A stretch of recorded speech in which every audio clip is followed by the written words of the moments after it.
White smoke and silence, how the Pope is elected. Have you ever wondered how the Pope, the spiritual leader of over 1 billion Catholics worldwide, is actually chosen? It's not an election like any other. There are no campaigns, no speeches, and certainly no debates. Instead, the process is steeped in secrecy, tradition, and symbolism that dates back centuries. It all begins when the papacy becomes vacant, usually due to the death of a pope. But in rare cases, like in 2013, a pope can resign, something that hadn't happened in nearly 600 years. Once the position is empty, the world turns its eyes to the Vatican, where an ancient process begins.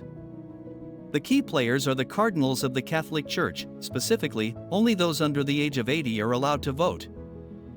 They gather in Rome from every corner of the globe, each one holding the responsibility of helping choose the next pope. The setting for this event is as dramatic as the process itself, the Sistine Chapel, with Michelangelo's famous ceiling watching from above. The election process is called the conclave, which literally means with key.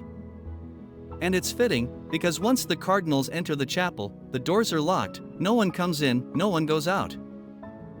The idea is to keep the outside world from influencing the decision. Secrecy is taken so seriously that the cardinals are cut off from phones, internet, and media. Voting is done in silence and on paper ballots. Each cardinal writes the name of their chosen candidate and folds the ballot twice before placing it into a special chalice. After each round of voting, the ballots are counted and then burned in a stove connected to a chimney visible to the public.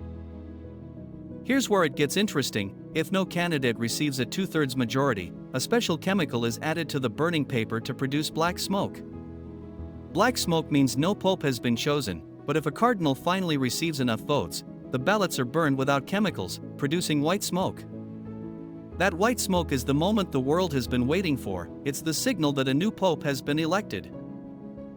But even then, it's not over. The chosen cardinal must accept the role. He is asked a simple but powerful question.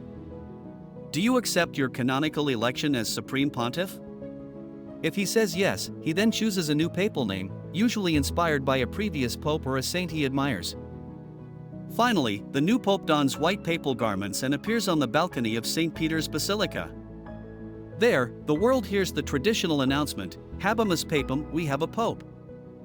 And just like that, a new chapter in the history of the Catholic Church begins. It's a process wrapped in ritual and reverence, designed not just to select a leader, but to preserve unity and tradition in a faith that spans continents and cultures. And now that you know how it works, the next time you see white smoke rising from the Vatican, you'll know exactly what it means.